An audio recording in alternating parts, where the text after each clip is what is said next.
काट्या कुट्याचा तुडवीत रस्ता, माझ्या गावाकडं चल माझ्या दोस्ता. काट्या कुट्याचा तुडवीत रस्ता, माझ्या गावाकडं चल माझ्या दोस्ता. कशी उन्हात उन्हात तळतात माणसं, कशी मातीत मातीत मळतात माणसं. कशी उन्हात उन्हात तळतात माणसं, कशी मातीत मातीत मळतात माणसं. कशी खातात जीवाला खस्ता, माझ्या गावाकडं चल माझ्या दोस्ता. काट्या कुट्याचा तुडवीत रस्ता, माझ्या गावाकडं चल माझ्या दोस्ता. काळ्या बापाच हिरवं राहणं, काळ्या माईन पिकवलं सोनं. काळ्या बापाच हिरवं राहणं, काळ्या माईन पिकवलं सोनं.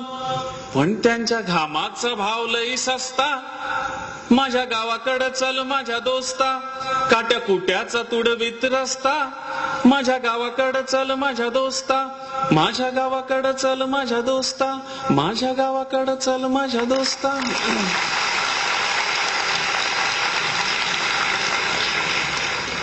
कविता संपलेली नाहीये, मुद्दाम थांबलो तुम्ही काय करता ते पाहायला. तुम्ही छान टाळ्या वाजवल्या. मागच्या वर्षी मुंबईतल्या सगळ्यात श्रीमंत कॉलेजच्या गॅदरिंगला गेलो, दिघे सर. हीच कविता म्हटली, अशीच म्हटली, पण त्या पोरांनी टाळ्या नाही वाजवल्या. ती पोरं हसली. म्हटलं का रे बाळांनो हसलात? म्हटले तुम्ही काय कविता म्हटली? म्हटलं काळ्या बापाचं हिरवं रानं, काळ्या माईनं पिकवलं सोनं. त्यांच्या घामाचा भाव लई सस्ता, माझ्या गावाकडे चल माझ्या दोस्ता. म्हटले म्हणून तर आम्ही हसलो. म्हटलं म्हणजे काय? म्हणले तुमचा बाप काळा आहे काय? काळ्या बापाचं हिरवं रानं म्हटलं होतं ना, तुमचा बाप काळा आहे का? म्हटलं हो रे बाळा. म्हणजे तुमची आई पण काळी आहे काय? म्हटलं हो. मी त्याला विचारलं तुझी आई कशी आहे? म्हणलं गोरीपान आहे. आई गोरीपान असणं चांगलीच गोष्ट आहे, वाईट नाही. वडील कसे आहेत? म्हणलं आईपेक्षा गोरेपान आहे.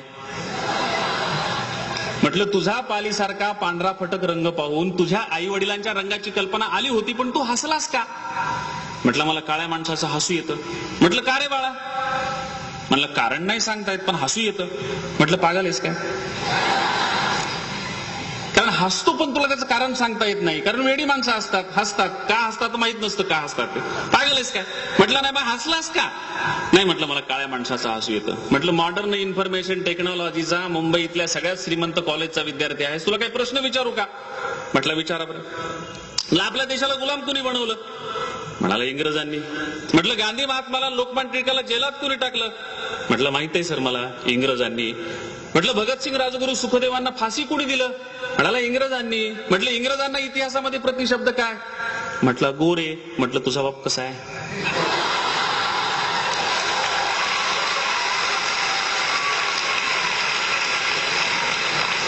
म्हटलं गोरा. म्हटलं तुझा बाप गोरा? म्हणलं हो. म्हणलं इंग्रज गोरे? म्हटलं हो. म्हटलं इंग्रज देशाचे कोण होते? म्हणलं शत्रू. म्हटलं तुझा बाप कोण आहे? कारण माझा बाप शेतकरी आहे, जगाचा पोशिंदा आहे, लोकांना लागणारा अन्न पिकवतो, तो या देशाचा मित्र आहे. तुझा बाप कोण आहे? म्हणाला शत्रू. म्हटलं पुढचा प्रश्न. म्हणाला काय? म्हटलं शत्रूला हसाव का मित्राला हसाव? म्हणला शत्रूला हसाव सर. म्हणलं हस तुझ्या बापाला. हस तुझ्या बापाला, कारण तुझा बाप या देशाचा शत्रू आहे. मग तो लागला रडायला. म्हटलं का रे बाळा रडतोस? म्हणलं तुम्ही माझ्या बापाचा अपमान केला. म्हटलं त्याच्या आधी तू माझ्या बापाच्या काळ्या रंगाला हसलास, तेव्हा माझ्या बापाचा अपमान झाला हे तुझ्या लक्षात आलं नाही का रे? 12 वर्ष प्रतिज्ञा गोपलीस पुस्तकामध्ये की भारत माझा देश आहे, सारे भारतीय माझे बांधव आहेत, माझ्या देशावर माझं प्रेम आहे.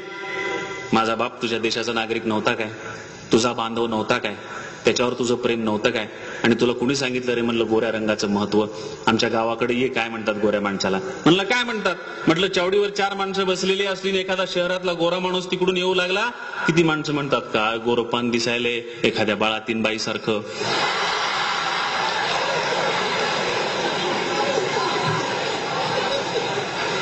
म्हणलं असं का म्हणतात? म्हटलं त्याला कारण आहे. म्हटलं काय? म्हटलं आमच्याकडे फक्त बाळंतीण बाया गोऱ्या असतात. म्हटलं कस काय? म्हटलं मी पाहिलं, माझ्या छोट्या भावाला जन्म द्यायला माझी आई जेव्हा बाळंतिणीच्या खोलीत गेली तेव्हा आतमध्ये जाताना माझी आई काळी होती.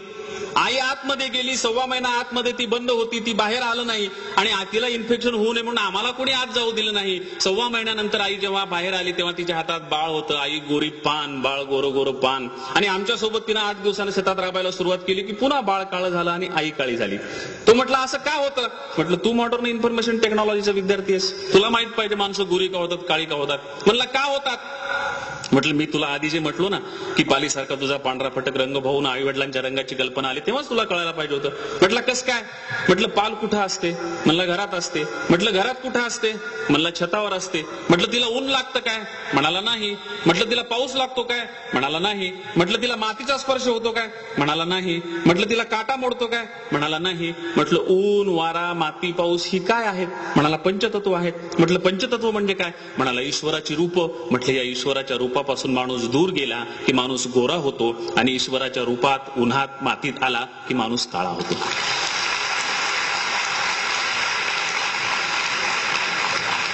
त्याला म्हटलं तुला आणखी थोडे जुने काही प्रश्न विचारू का? म्हटलं विचारा. म्हटलं आपल्या देवांची काही नावं माहित आहेत काय तुला? म्हणाला हो. म्हटलं सांग बरं. म्हणाला राम आहे. म्हटलं बरोबर आहे. म्हणाला कृष्ण आहे. म्हटलं करेक्ट आहे. म्हणाला विठ्ठल आहे. म्हटलं परफेक्ट आहे. म्हणाला कस काय? म्हटलं विठ्ठल परफेक्ट माझ्या बापासारखा आहे. वाहनानं बुटका आहे, रंगानं काळा आहे, डोक्यावर पागोट आहे, थकलेला आहे, भागलेला आहे, कमरेवर हात ठेवून माझी वाट पाहत उभा आहे. तो परफेक्ट माझ्या बापासारखा आहे. त्याला म्हटलं रामाचं वर्णन पुराणामध्ये काय आलेलं आहे? घननीळ सावळा होता, राम काही गोरा नव्हता. कृष्ण कसा होता? कृष्ण तर या कृष्ण या शब्दाचा अर्थच काळा असा होतो. संस्कृत भाषेमध्ये काळ्या रंगाला कृष्ण म्हणतात आणि पांढऱ्या रंगाला श्वेत म्हणतात. तिच्याकडे 2 मुलं होती, एक श्वेत होता आणि एक कृष्ण होता. बळीराम गोरा होता आणि हा काळा होता. हा गुराखी शेतातला होता म्हणून हा काळा होता. हा आला होता इकडं मामाला घाबरून आणि तिच्या पोटी जन्माला आलेला हा राजवाड्यातला मुलगा होता बळीराम. तो होता गोरा. दोघं अंगणात खेळायचे. यशोदा त्यांना हाक मारताना लक्षणेनं हाक मारायची. कधी आपली आई आपल्या मुलांना नावानं हाक मारत नाही, लक्षणेनं हाक मारते. त्याच्यामुळे एक हा गोरा होता, त्याला म्हणायची ये गोऱ्या इकडे ये, आणि याला म्हणायची एक काळ्या इकडे ये. त्याचं नाव वासुदेव होतं, कृष्ण त्याचं नाव नव्हतं. पण संस्कृत मध्ये काळ्या असं म्हणताना कृष्णा असं म्हणावं लागतं. कृष्णा म्हणजे काळ्या. त्याला आपण श्री लावलं. श्रीकृष्ण म्हणजे श्री काळ्या. तो आपला आराध्य दैवत आहे आणि विठ्ठल तर परफेक्ट बापासारखा आहे.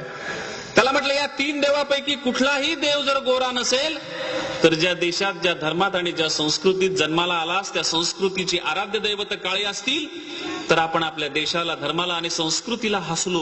हे तुझ्या लक्षात आलं नाही काय रे?